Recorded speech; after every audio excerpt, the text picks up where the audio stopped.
Lecture, Extraterrestrials, UFOs, and Life on Other Planets, by Samael Aun Weor. Aliens have shown two things. First, intelligence. Second, power. However, I dare to say that they have also demonstrated a third factor: love. They haven't caused us any harm.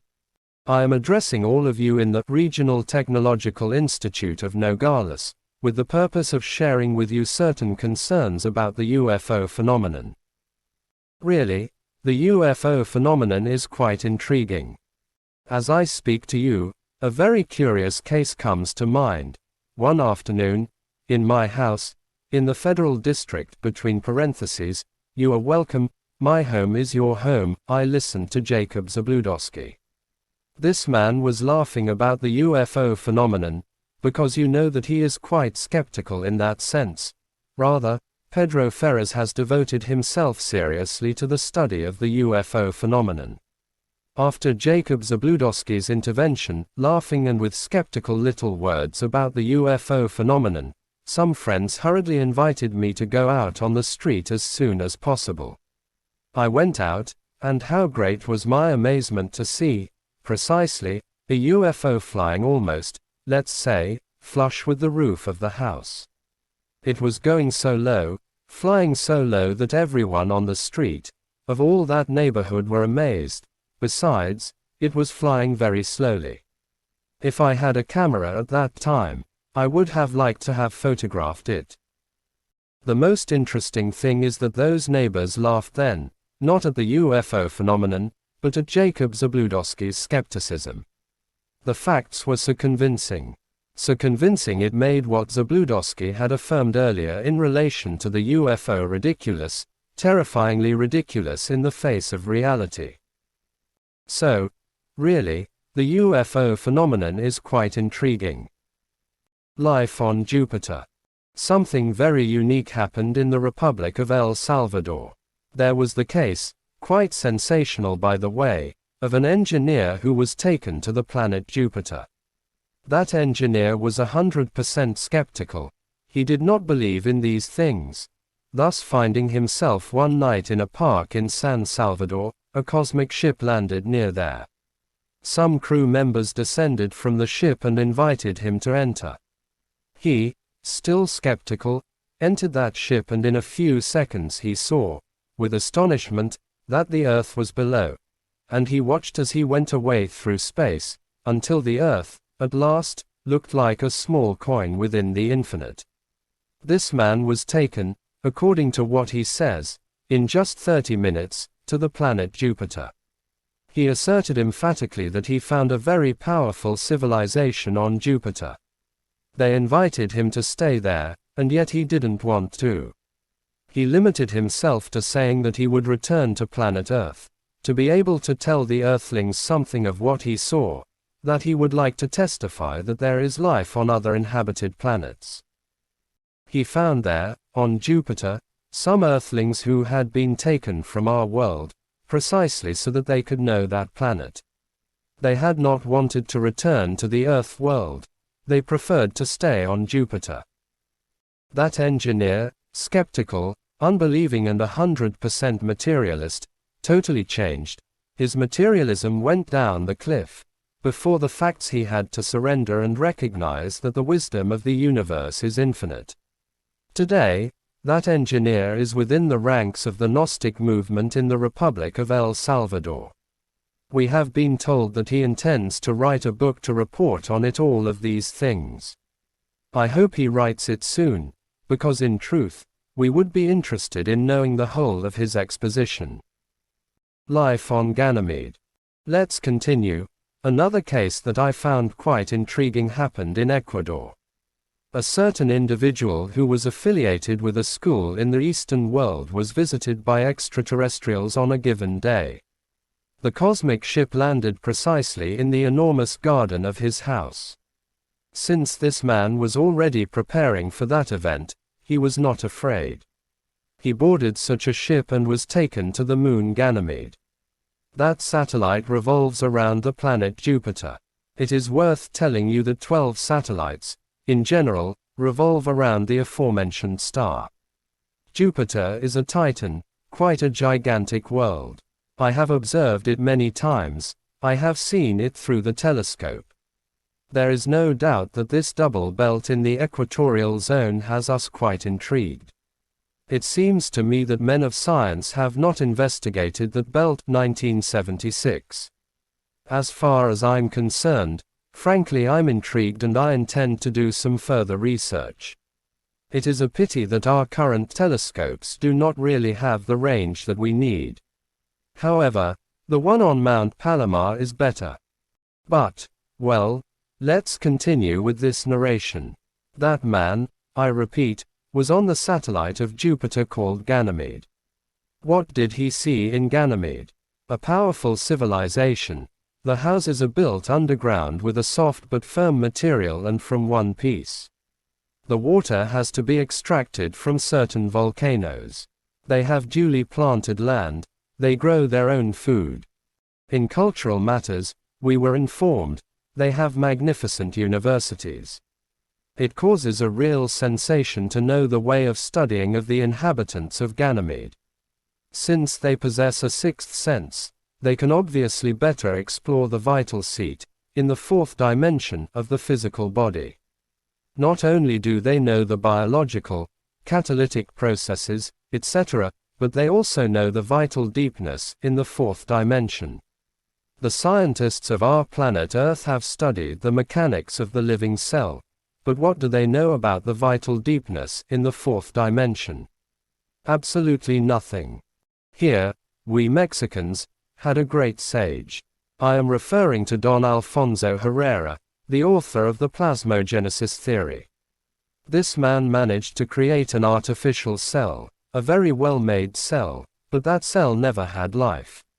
Why? Because Don Alfonso could never manipulate the vital deepness.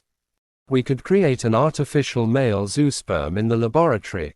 We could also create an artificial female ovum. The biochemical formulas are known. I don't see why it couldn't be created. But one thing is certain, that from such artificial gametes, we could never get a new creature. Why? Because we do not manage the vital deepness. Artificial inseminations are done both in animals and in people, but such inseminations are based on what nature has already created. You have, for example, zoosperms, that is, sperm matter.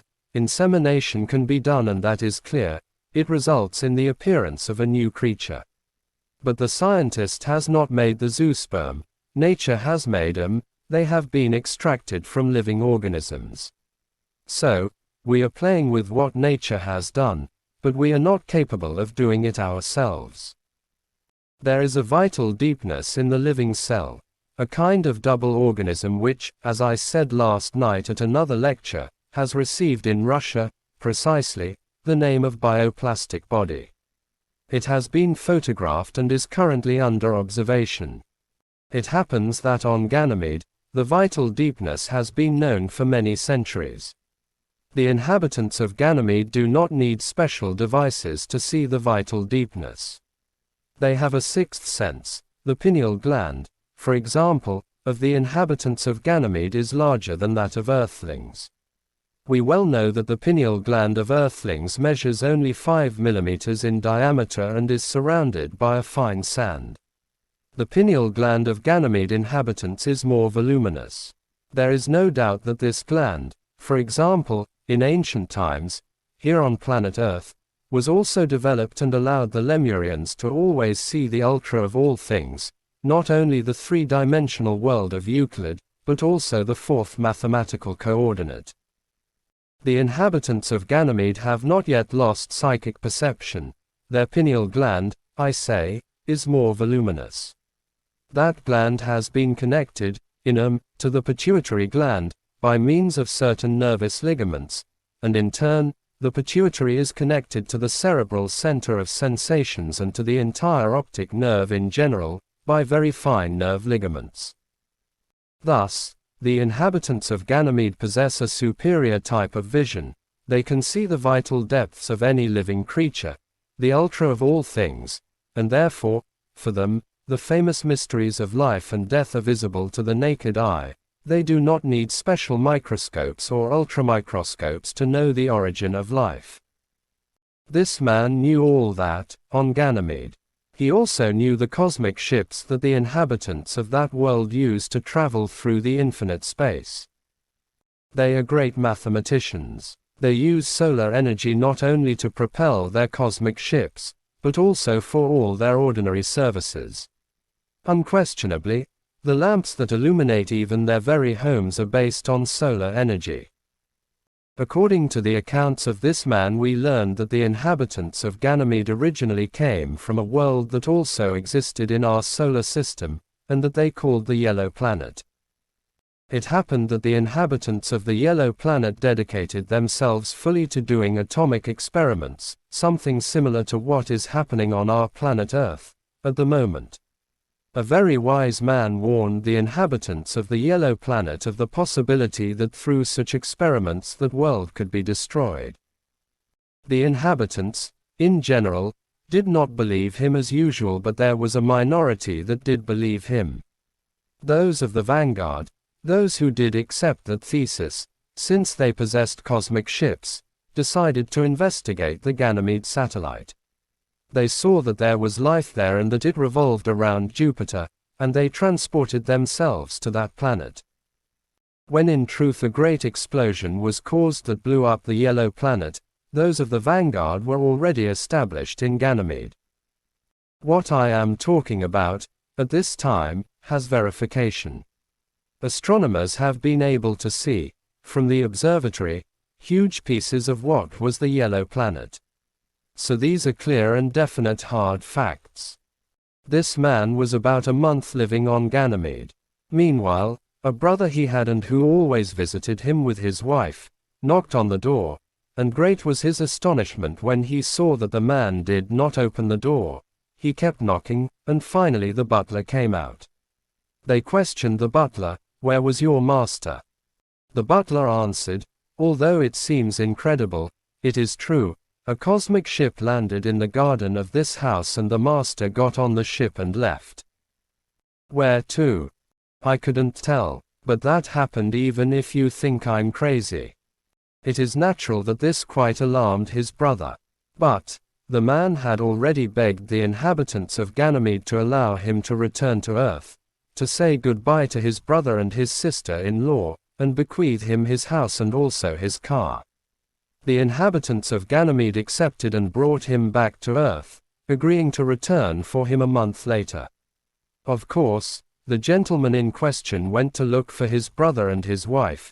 He spoke frankly about what had happened. He deeded his house, gave them the car, the money he had in the bank, etc. A month later, he again invited his brother and his sister-in-law for a dinner that, according to what he said, was going to be a farewell dinner, because he wanted to travel. In the middle of dinner, everyone being very happy, a ship full of beautiful lights slowly descended on the lawn, in the wonderful garden of his beautiful residence. "I'm leaving," he said. "Ah, we already sensed it," exclaimed his sister-in-law. "Yes, I'm leaving, but of my own free will. It is not that they take me kidnapped." And he boarded the ship. However, he left his brother a kind of small television screen, powered by a solar battery. He said, "It is enough for you to concentrate on the receiving device that is here, inside this instrument, so that you can connect with us." And the ship departed into the infinite space.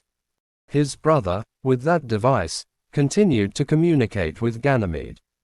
The inhabitants of Ganymede always answered, and he and his wife patiently prepared themselves by means of a special psychological system, in order to also be taken to Ganymede one day, and it was fulfilled.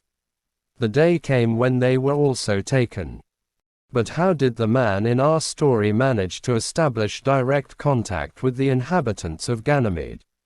We were inquiring, investigating, and we came to the conclusion that this man was concentrating daily on such a planet, on such a satellite until finally, he had the answer. If you became interested in this question of the UFO mystery, If you dedicated yourself daily to concentrating on Ganymede, carrying out righteous conduct daily, you could obtain, after a certain time, the answer. On Ganymede, the inhabitants of that satellite have a kind of special receptors that capture mental waves and analyze them. When they realize that the issuer is doing it sincerely and not simply for fun or curiosity, they become interested in him, and sooner or later they visit him. So, I am giving you a wonderful and practical key for coming into direct contact with Ganymede. Do not forget that there is mental strength. It has already been measured in the form of microvolts. These types of waves have been seen to come out of the neopodeum of the brain. There is no doubt that they are very fast and travel through space. If we direct them towards Ganymede, we might get a favorable response. UFOs in Mexico. Much has been said about the UFO phenomenon, and I could relate many experiences to you. However, I must also relate my own experiences. I had direct contact with intergalactic travelers. I am going to tell you about the case. I was in the park called Desert of the Lions, Federal District. Suddenly, I saw a ship that slowly descended into a clearing in the forest. Moved by curiosity, I approached the place. Great was my astonishment because, parenthetically, I have not yet lost the capacity for astonishment, to see a completely spherical ship, and somewhat flattened, supported on a steel tripod. I understood what it was. A hatch opened and a man of medium height, thin, copper skin, blue eyes, wide forehead, who was carrying in his right hand a device unknown to me, descended a metal staircase. After him came as many people, the crew I say, following him. It is clear that he approached me and spoke to him, and he understood me. Well, I was amazed that when I told them, "Good morning, sir," they also answered me in correct Spanish, "Good morning." That was more than amazing. I said to myself, is it possible that the space navigators know the languages of the Earth? I was astonished. In those moments I felt the desire to know other worlds in space, and I even grabbed the metal tripod on which the ship was supported, and said to the captain, "I would like you to take me to the planet Mars." "What did you say? To Mars?" "Yes, sir, to Mars." "Ah, that's just there," he told me. Meaning, Mars, for him, was so close, it was like going to the corner store. I was amazed again. The captain summoned his people and went to a place where there were some tree trunks lying horizontally on the ground. I begged him again. I said, "Sir, I am a writer. I would like to know other civilizations of the cosmos to inform about this to the inhabitants of the Earth. I would also like to bring evidence, whether living organisms, or plants, or machines, or books, or whatever, to convince Earthlings. Because, sir," I told him, "here, in our planet, the Earthlings are 100% skeptical. They wouldn't believe any of that if they didn't bring them proof. And they wouldn't believe me even if I was kneeling, not even if I cried with tears of blood." The captain was silent. The crew sat on wooden logs. When they were all seated, it happened that one of the ladies, well, there were two ladies among them of indecipherable age, stood up and said, "If we take a plant that is not aromatic and place it next to another that is, it is obvious that the one that is not aromatic will be impregnated with the aroma of the one that is, right?" "It is clear," I answered. Well, the same thing that happens with the planets with humanities that were doing very badly before, were impregnated, little by little, with the radiations of the neighboring planets, and now they are doing very well. But we have just arrived, here, on the planet Earth, as you have witnessed, and with astonishment we see that the same does not happen here. What is happening on this planet Earth?" The question was tremendous. Reflecting a little, I answered, "Well, this planet is a mistake of the gods." But then I wanted to round off my concept a little better and went on to say, such is the karma of the planets. The lady bowed her head. The other lady also bowed her head respectfully as a sign of acceptance of the concept, and all of the crew did the same.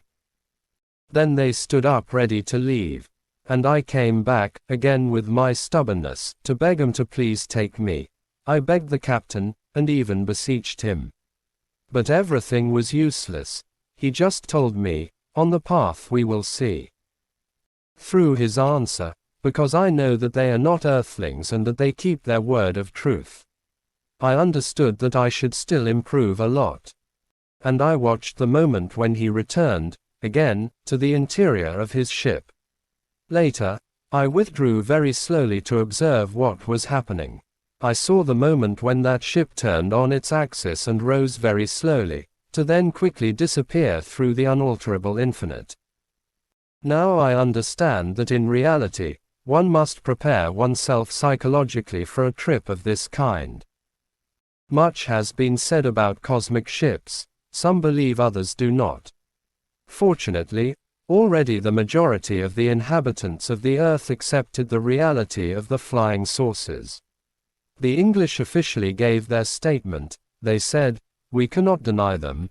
They exist, but since they have such an advanced civilization and we are not up to their standards, naturally we cannot understand them, and since we cannot understand them, we prefer rather to dedicate ourselves to our civilization, to the conquest of space by our own efforts, to see if one day we arrive."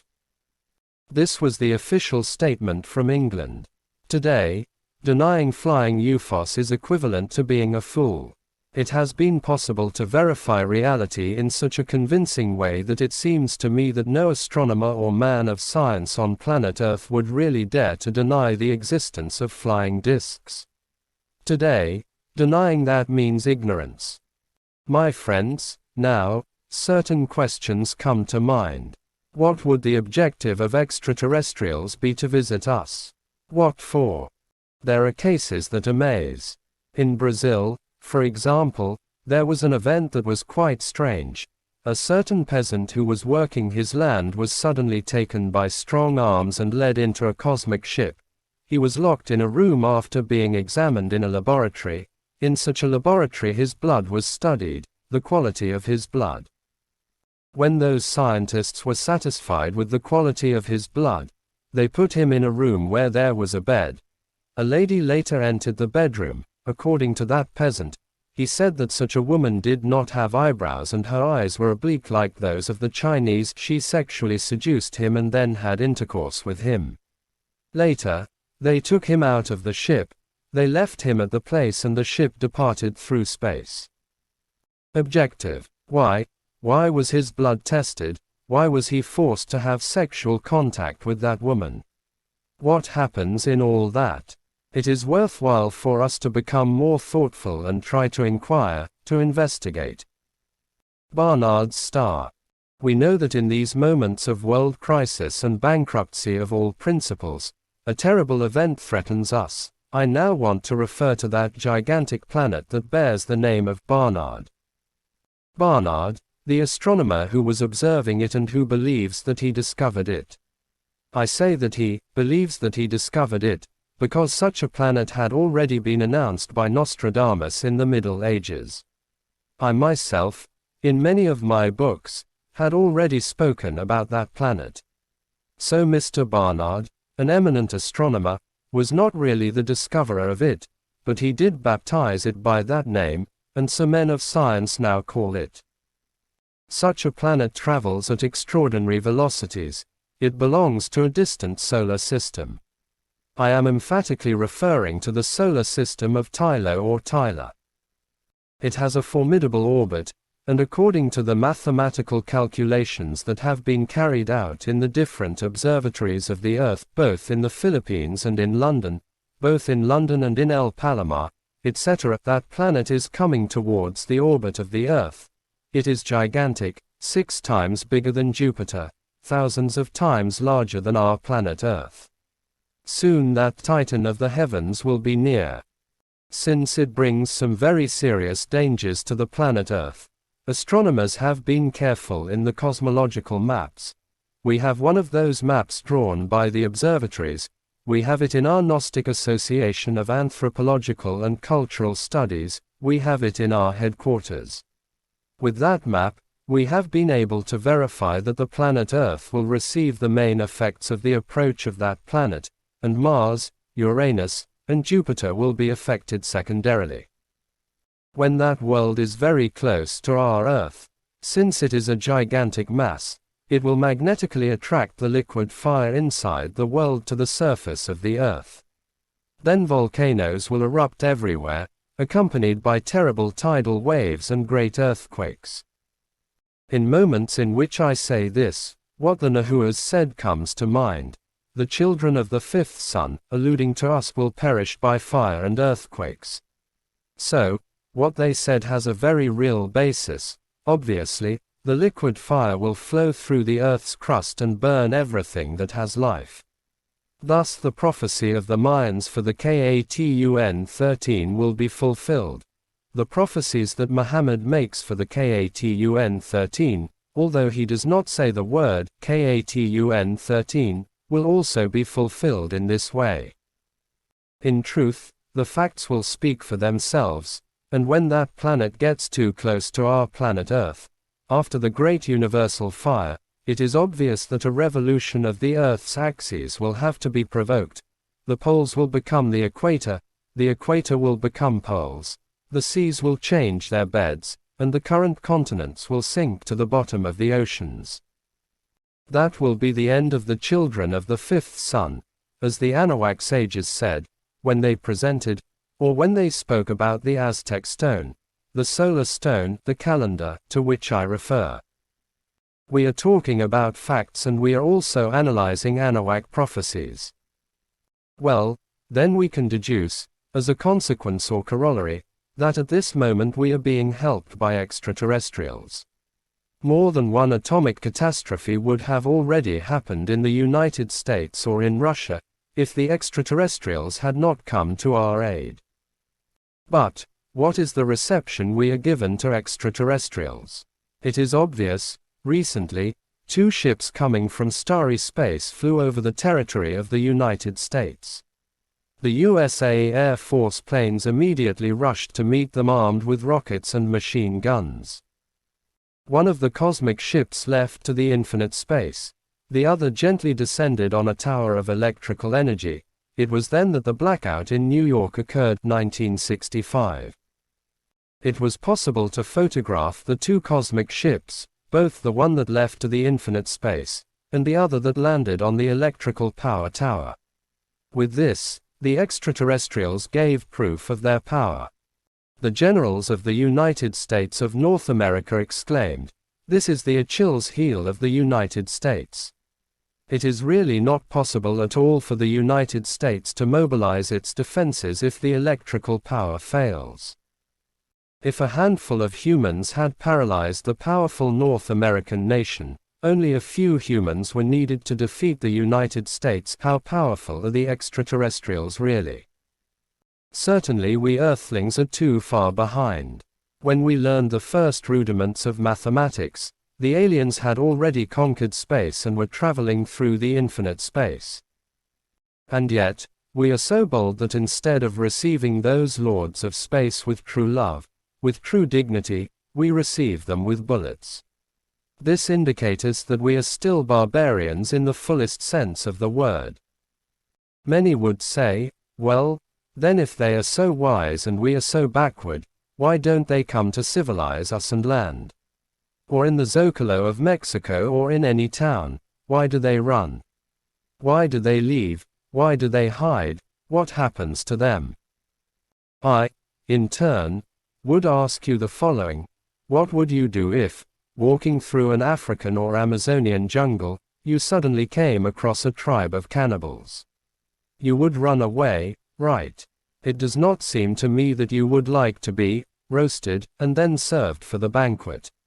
You would try to save your skin at any cost. And if you carried weapons, if you carried machine guns, what would you do? It doesn't seem to me that you would restrain your weapons. You would shoot at them to the right and to the left in desperation, and that you would finish off the entire tribe once and for all, and also, finally, you would sing victory, right? You would do that, or would you toss aside the machine guns? Obviously not. Well, the extraterrestrials find themselves in a similar situation. Either they flee from us, the barbarian earthlings, or they destroy us. But since they are not earthlings, they are not murderers, they prefer to withdraw before harming us.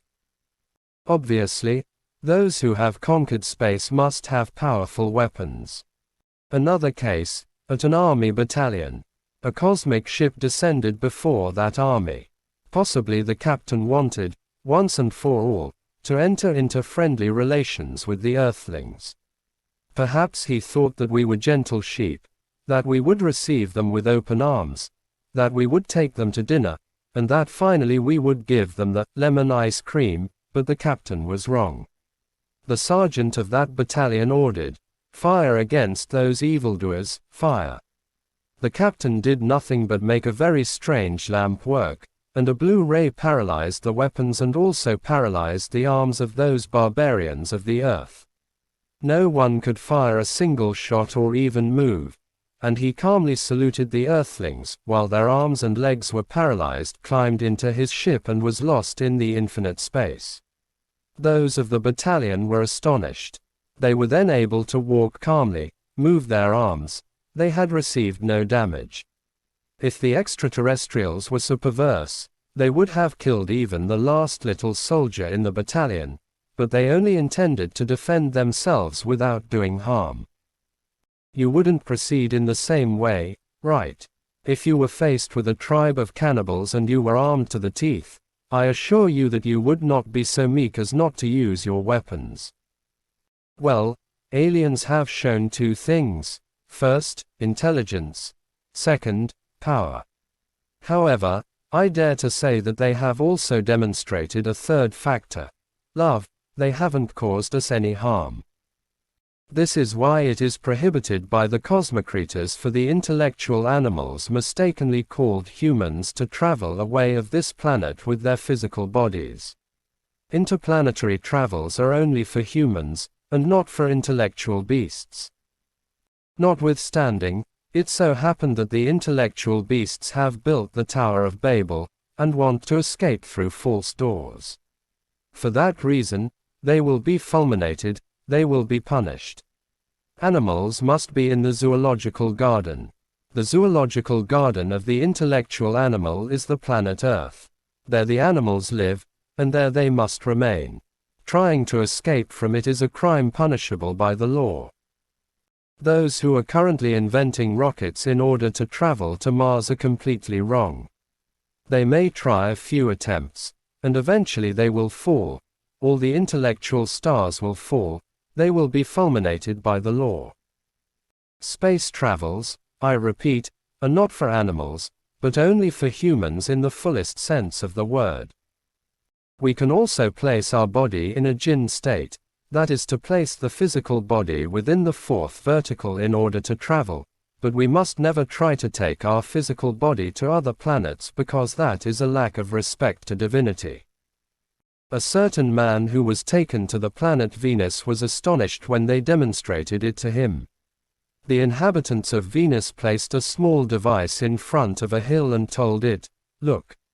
They pressed a button and that hill fell all to pieces, it collapsed.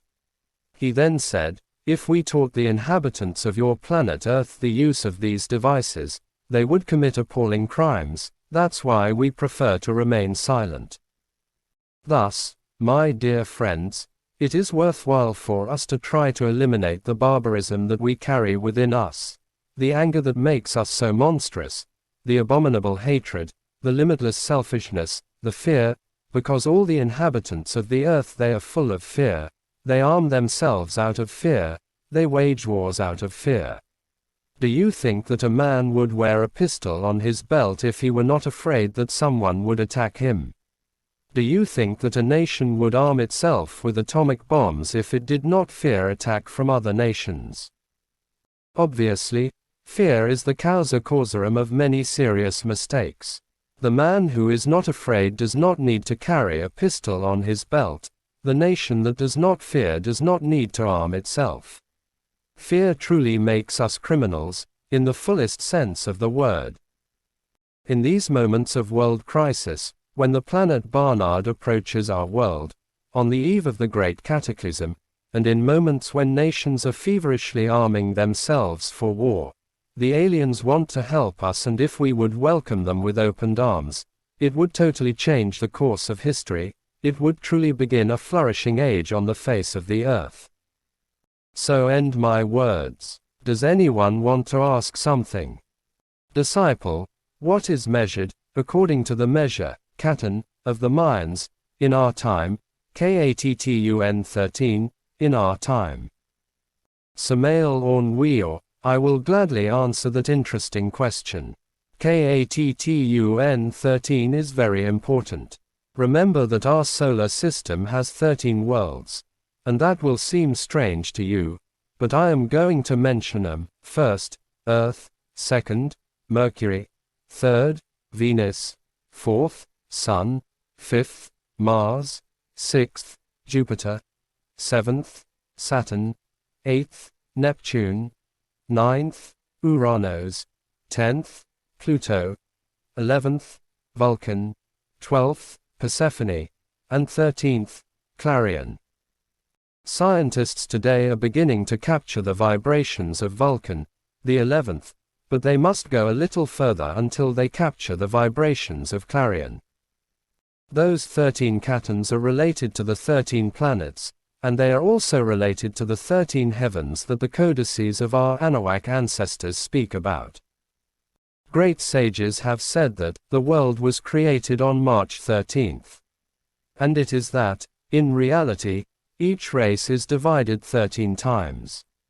Obviously, those 13 times must be mathematically divided into 13 pieces of the great sidereal day, which is 25,968 years.